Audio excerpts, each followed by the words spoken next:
शर्मा जी का सवाल, बच्चू सिंह जी की जिज्ञासा और जितने भी भाइयों ने अपनी अपनी बात रखी होगी, अपनी अपनी जगह सब दुरुस्त है।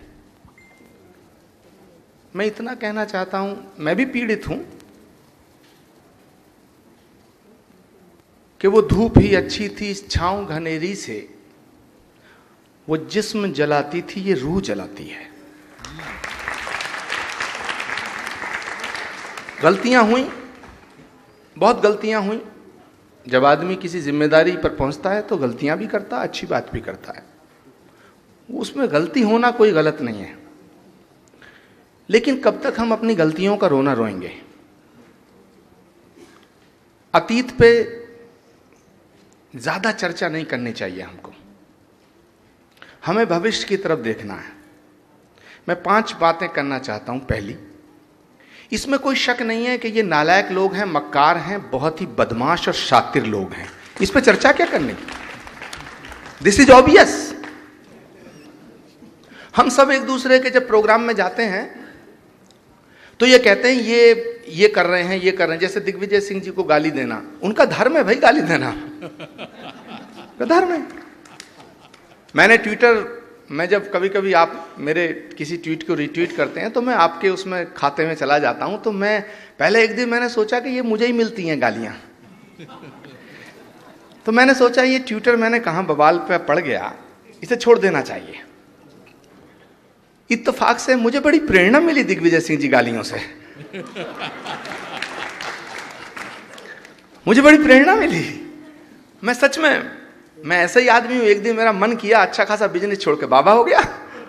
हाँ, और मैं किसी पार्टी के प्रोग्राम में आना मेरे लिए शायद मुमकिन नहीं होता, लेकिन मैं क्षण में निर्णय करता हूं। राजा साहब से फोन पे बात हुई, इन्होंने कहा आप यहाँ आ जाओगे। मैंने क्यों नहीं आ जाएंगे, जब उधर कितने चोर उचक्के लुच्चे लफंगे सारे भगवा पहन के घूम रहे हैं, तो कांग्रेस के साथ एक मैं नहीं हो सकता क्या? हाँ? तो इस पे चर्चा करते हैं। कांग्रेस वाले सब क्या करते हैं? कांग्रेस वो पार्टी है साहब जिसने इस देश की मिट्टी के लिए बलिदान दिया है, और जिस कांग्रेसी को देखो मुंह लटका हुआ है। अभी मैं गुजरात में गया, साबरमती के तट पे एक रिवर फ्रंट बनाया है, उस पे मैदान पूरा 2 लाख का कार्यक्रम, लगभग 2-2.5 लाख लोग। तो मुझे लगा कि भाई काम तो बहुत हुआ है, पर मैंने सोचा कि कभी कभी बुरा आदमी भी अच्छा काम कर देता है। मैं साबरमती को और घूमने अगले दिन चला गया, तो वो इधर से पानी रोक रखा, इधर से पानी रोका, बाकी साबरमती का बेड़ा गर्क है। उस 10-20 किलोमीटर में वहां भी धोखा दे रखा है, वहां धोखा दे रखा है। अब राजा साहब, बात यह है कि जिस कांग्रेसी को देखो उदास है। भाई क्यों उदास हो? कि साहब हंगामा हो रहा है, माहौल हो गया, धर्म के नाम पे पोलराइजेशन हो गया। हाँ भाई, बात तो ठीक कह रहे हो गया। फिर उदास क्यों? कि साहब कुछ नहीं हो सकता है, बहुत गड़बड़ है। अच्छा भाई, कोई संभावना है कि नहीं साहब अब तो 19 भी यही जीतेंगे? अच्छा, तो हम क्या करें? खंजरी बजाएं? हाँ, क्या करें फिर? मैंने एक कांग्रेसी को कहा, राजा साहब गुजरात में, कि इस देश की आजादी की लड़ाई में और आजादी के बाद में एक बात सोच के देखो, कोई बीजेपी का नेता शहीद क्यों नहीं हुआ? और यह बात खास तौर से मैं इसलिए रख रहा हूं कि तमाम हिंदुस्तानियों के दिलों की धड़कन, जिसको हम भारत के युवाओं का हृदय सम्राट कहते थे, स्वर्गीय राजीव जी की पुण्यतिथि की पहली संध्या है ये। और यहां आने का एक खास मकसद भी है राजा साहब। ये तो परमात्मा के द्वारा निहित होता सब कुछ, हमारी ये आस्था है। लेकिन आपको मैं बता दूं, आज तक मैंने आपको भी नहीं बताया, राजीव जी की हत्या 21 मई को हुई, 21 मई 1991। 20 मई को राजीव जी संभल में उत्तर प्रदेश के चुनाव की आखिरी मीटिंग करके 5 बजे हेलीपैड से उड़े थे, और मैं उस समय यूथ कांग्रेस में था। और मैं नाराज था। नाराज इसलिए था कि हमारे लोगों से राजीव जी के जो तमाम उनके साथ में स्टाफ था वो टाइम नहीं दे रहा था कि अलग से बात कर ले। इलेक्शन चल रहा था लोकसभा का। शांति देवी जो सांसद रही हैं वो कैंडिडेट थी कांग्रेस की, वो एजेड थी, हम उन्हें प्यार में माताजी कहते थे। वो भी भाषा थोड़ी गांव की बोलती थी, लल्ला कहती थी, लल्ला ऐसे कर ले, लल्ला नाराज मत हो, लल्ला राजीव गांधी की सभा हो रही है आज तो नाराज। तो मैं जब राजीव जी चले हेलीकॉप्टर में बैठने को चले, अंतिम सभा थी, तो मैंने उनका हाथ पकड़ लिया। मैंने कहा आप सुन के जाएंगे। तो किसी ने कहा कि नहीं है, वो हेलीकॉप्टर टेक ऑफ नहीं कर पाएगा, शाम हो रही है, दिल्ली पहुंचना, कल इनको दक्षिण भारत जाना। काश के मैं उनसे चिपट जाता और वो हेलीकॉप्टर नहीं उड़ता। तो ये आज मैं यहां खड़ा हूं, ये 20 मई वही दिन था। तो जब आपका मेरी बात हुई, आपने कहा, तो मेरे दिमाग में वो चीज खटक गई और मैं अपना जो भी प्रोग्राम था उसे शॉर्ट करके मैं सीधा यहां आया। फिर मेरे दिमाग में एक और चीज चल रही थी कि यहां की फोटो वोटो कहीं छपेगी तो ये जरूर कहेंगे देखो हम तो कहते थे कांग्रेसी बाबा हैं।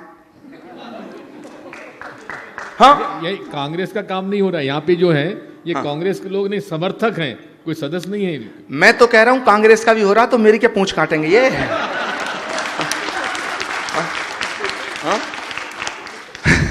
हाँ भाई क्या करोगे, एक गाली और दे दोगे। तो राजा साहब जब मैंने आपका अकाउंट खोला तो मुझे बड़ी प्रेरणा मिली। मुझे जो गाली दी जाती थी उससे सुंदर सुंदर गालियों से आपको सुशोभित किया गया था। और वो गाली आप तो जो ट्विटर पर सब हैं आपने पढ़ी होंगी। तो मैंने सोचा कि साहब राजा साहब का कितना बड़ा कलेजा है कि इतनी गाली खा खा के रोज ट्वीट करते हैं। तो आचार्य प्रमोद कृष्णम तू क्यों डरा, तू किसने खाया? मैंने कहा भाई हर जोर जुल्म की टक्कर में संघर्ष हमारा नारा है। बस मैंने संकल्प ले लिया कि इन चोरों से डरेंगे नहीं। अब जब मैंने लिखा कि इन चोरों से मत डरो तो वो मुझे और क्या कह सकते थे, चोरी तो कह सकते हैं। तो लोग जो पढ़ रहे थे वो कह रहे भी चोर तो पहले ही कह दिया आचार्य जी ने, और नया शब्द लाओ। अब साले कहां से लाए बदमाश कहीं के।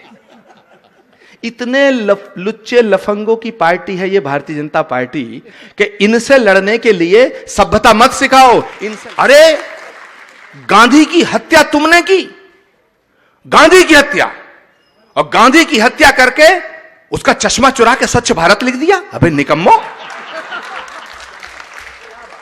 है, पटेल तुम्हारे थे, चुरा लिए। अगर ऐसे ही बैठे रहे ना चुप चुप तो इंदिरा गांधी और चुरा लेंगे।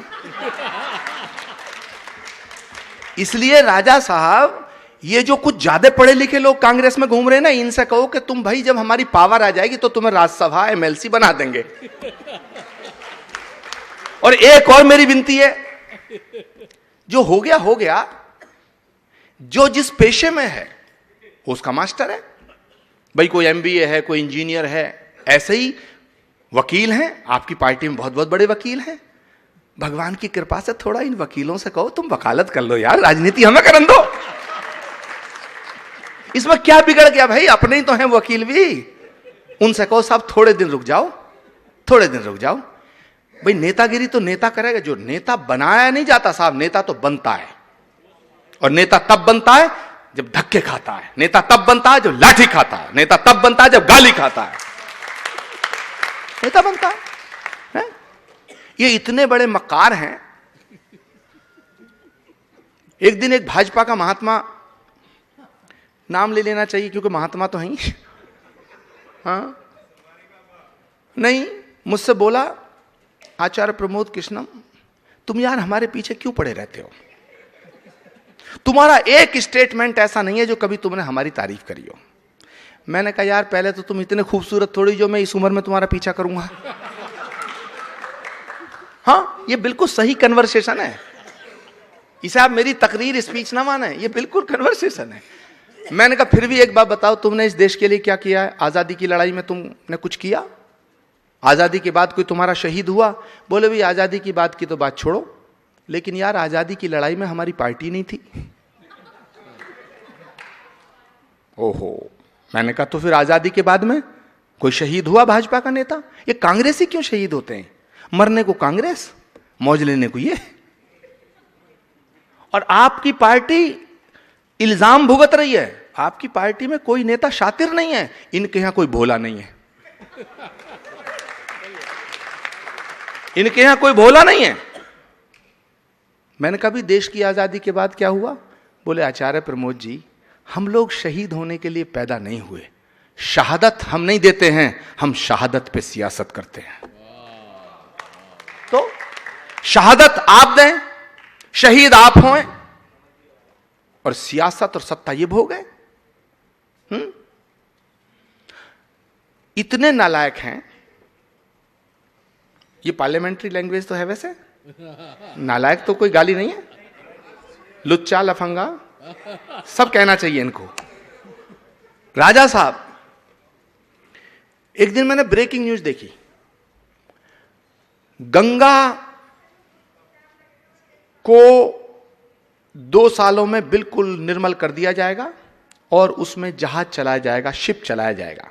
अब राजा साहब बयान देखिए, राजा साहब बयान देखिए, गंगा में जहाज चलाया जाएगा। तो एंकर जो हैं, बहुत बड़े चैनल की एंकर, वो कह रही तो इससे क्या होगा मंत्री जी जरा बताएं, गडकरी जी। उन्होंने कहा इससे ये होगा कि पर्यटन बढ़ेगा, हजारों करोड़ रुपए आएगा।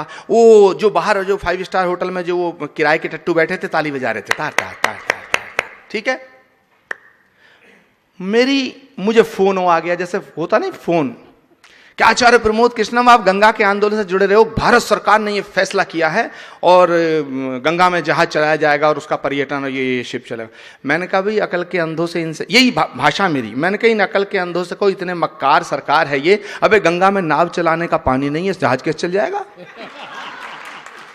अब इस पर कोई बात नहीं करा शहजाद पूनावाला जी, ये बुनियादी बातें हैं। ये जो शर्मा जी बोल रहे थे मथुरा से, बड़ी कायदे की बात इन्होंने उठाई है।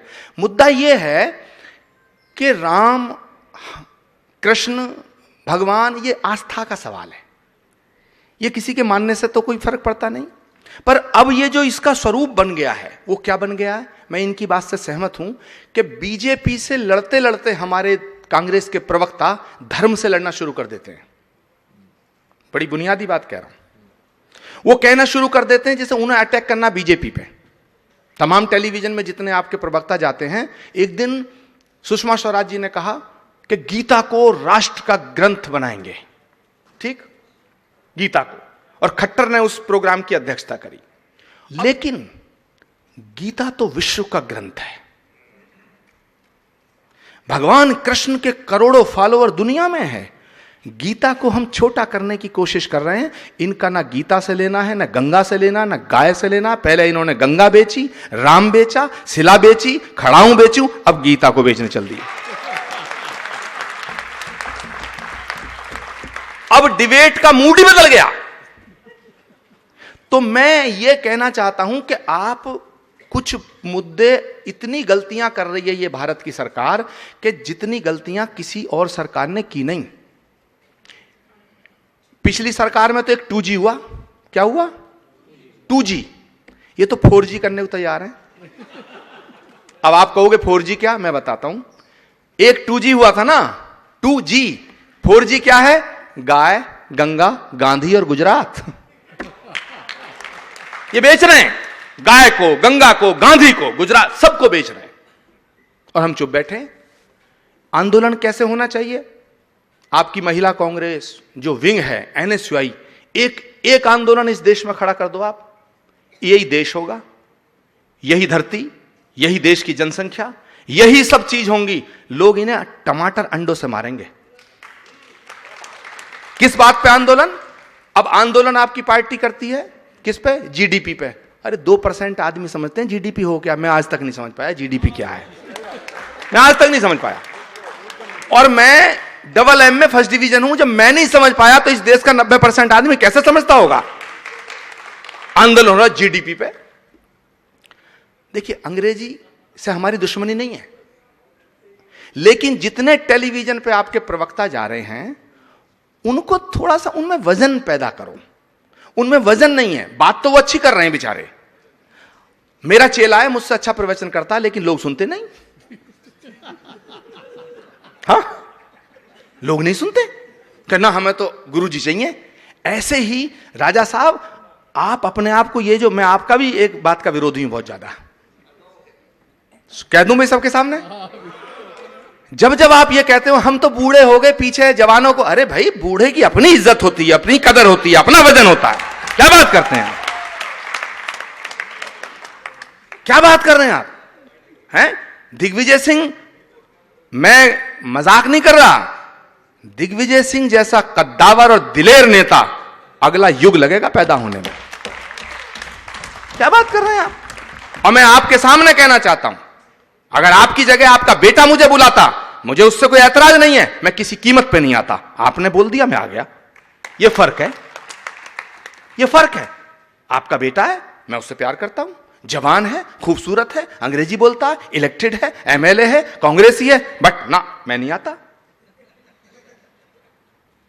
इसलिए हर एक इंसान का, हर एक शख्सियत का अपना वैल्यू है या नहीं है? तो ये जो आप कहते हैं कि नहीं नहीं अब आप संभालो, अरे दिग्विजय सिंह बनने में 50 साल लगेंगे, तो 50 साल तो यही नालायक राज करेंगे। मैं इस बात का समर्थन नहीं करता कि जितने कांग्रेस के वरिष्ठ नेता हैं सब बैठे हैं चुपचाप, नजर ही नहीं आते। नजर कौन कौन आ रहे हैं बेचारे, 25 साल, 26 साल, 27 साल। अरे देश का युवा जो है उसे तुमने डिबेट पे लगा दिया। इशू कौन से होने चाहिए? एक नारा लगे, आप करो कल से अगुवाई, इस देश की तस्वीर और तकदीर बदल जाएगी। I am sure. कौन सा इशू होना चाहिए? इनसे प्राइम मिनिस्टर को चिट्ठी लिखो, डिफेंस मिनिस्टर को चिट्ठी लिखो कि अगर आज के बाद कश्मीर में हमारे जवानों को एक भी पत्थर लगा तो बीजेपी के नेताओं के घर पत्थरों से भर देंगे।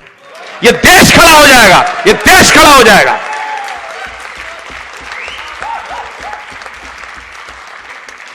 बोलो बोलो, ये देश खड़ा हो जाएगा।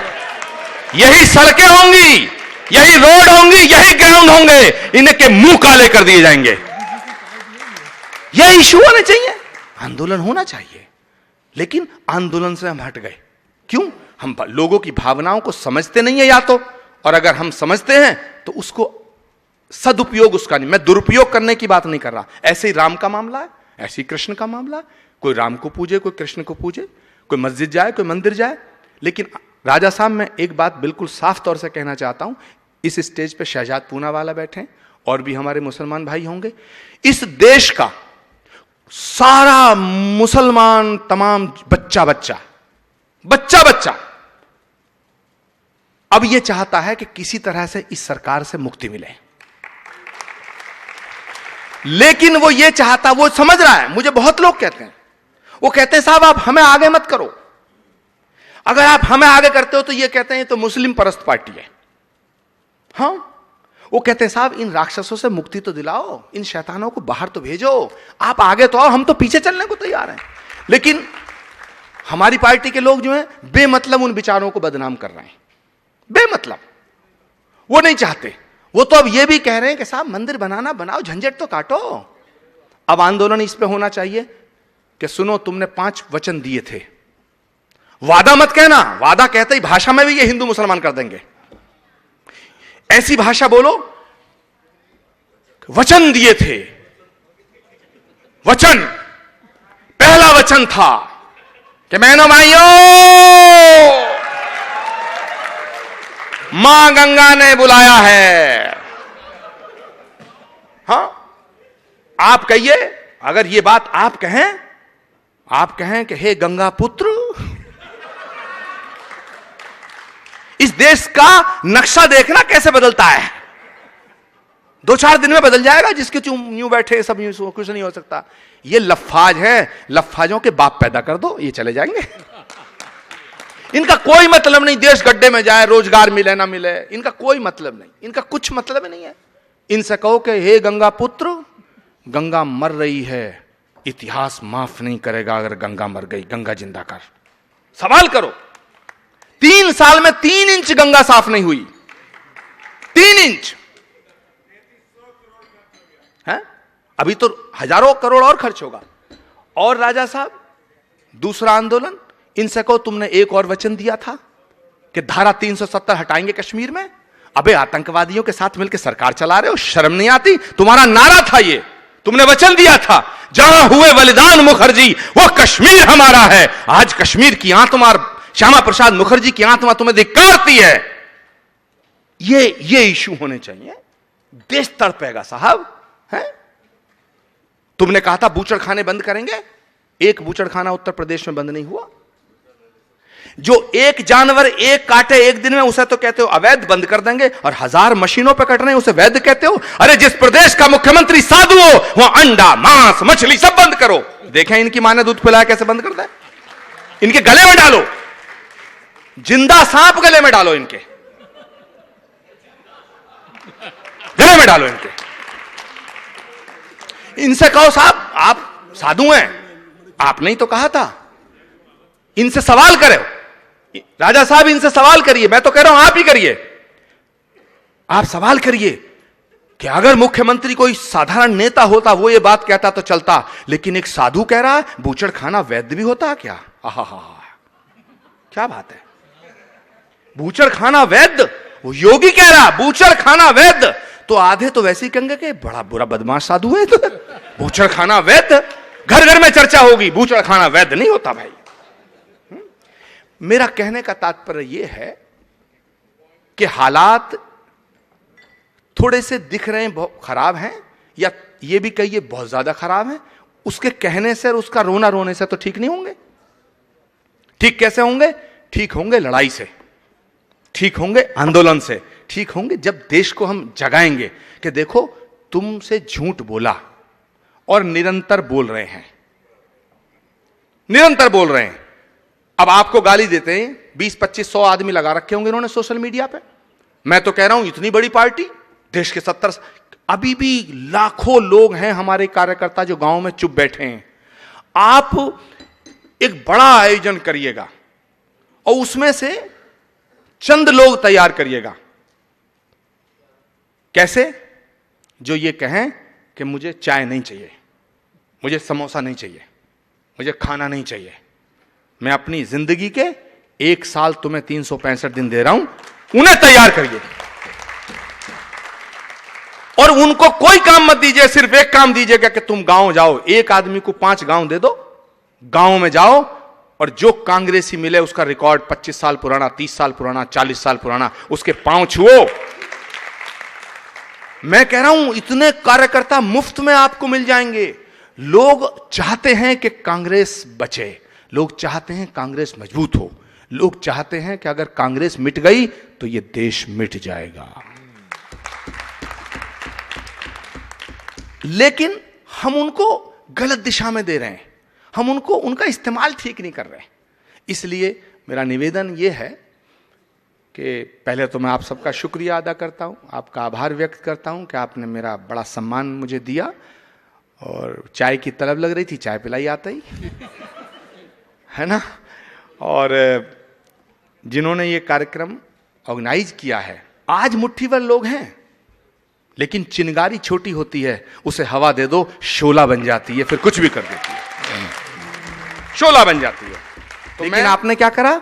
जो यूथ कांग्रेस थी, एनएसयूआई थी, अरे जवानों का जोश ठंडा कर दिया। वो कुल बेचारे अब लैपटॉप लेके भागते हैं, कलम कागज उन्हें हाथों में दे दिया, आंदोलन खत्म हो गया। इस सब चीजों पर विचार करिएगा और दोबारा से हम लोग सब एक साथ हैं। मेरी जरूरत कहीं है तो राजा साहब, मैं तो आपका झंडा सलामत रहे, मैं तो चलने को तैयार हूं। आपका बहुत बहुत आभार कहूं, धन्यवाद कहूं।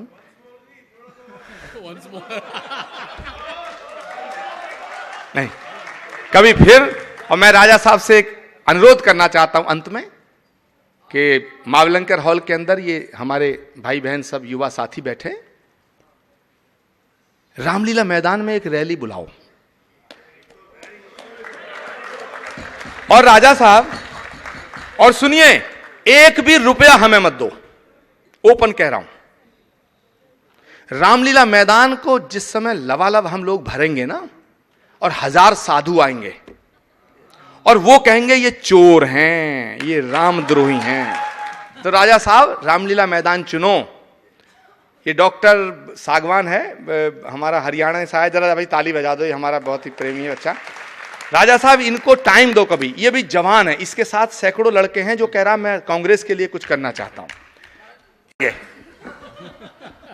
इनकी आरती उतारेंगे। और मेरे जैसे तमाम बाबा जब बोलेंगे ना कि ये राम को बेचा, गंगा बेची, गाय बेची, भारत माता बेची, कश्मीर बेचा, अबे किस किस को बेचोगे? है? तो राजा साहब आप सबको बधाई। भाई मेरी ये स्पीच नहीं है, ये मेरे जज्बात हैं और इसको जिंदगी में उतारना मेरे दोस्तों। ये बात पक्की है कि मेरी जिंदगी को तमाम उलझने हैं, खतरे हैं। ये भी हो सकता है, एक ने तो मुझे बताया कि तुम्हारा इलाज करने की कोशिश हो रही है। मैंने कहा यार मैं बीमारी नहीं हूं, इलाज क्या कर रहे हो? तो पता मुझसे क्या बोले कि तुम बोलते बहुत हो। तो मैंने कहा प्रधानमंत्री जी से कहो यार थोड़ी सलाह उन्हें भी दे दो।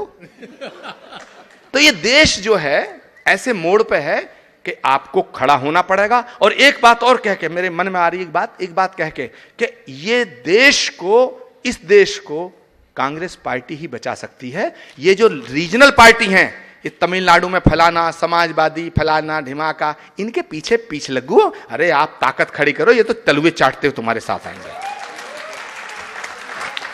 हाँ, देश की जनता से कहिए कि 2019 के अंदर फैसला तुम्हें करना है। इस देश को बचाना तो तिरंगे के नीचे आओ, इस देश को खत्म करना तो इनके साथ जाओ, लेकिन हम सिद्धांतों से समझौता नहीं करते। इन चोरों चक्कों की बारात लेके आप मोदी से लड़ोगे? कांग्रेस ने वो बलिदान दिया है, जिस कांग्रेस के बुनियाद के अंदर इंदिरा गांधी का लहू है, महात्मा गांधी का लहू है, राजीव गांधी का लहू है, ललित माकन का लहू है, बेअंत सिंह का लहू है, हितेश्वर सैकिया का लहू है, महात्मा गांधी का लहू है। उस कांग्रेस को किसी बैसाखी की कोई जरूरत नहीं, कोई जरूरत नहीं। तो मैं अपनी बात खत्म करता हूं, एक नारा जोर से लगे, भारत माता की, भारत माता की, भारत माता की। शुक्रिया। महाराज जी हमारा, पहले मैं धन्यवाद तो कर लूं, तभी तो आपका नंबर आएगा।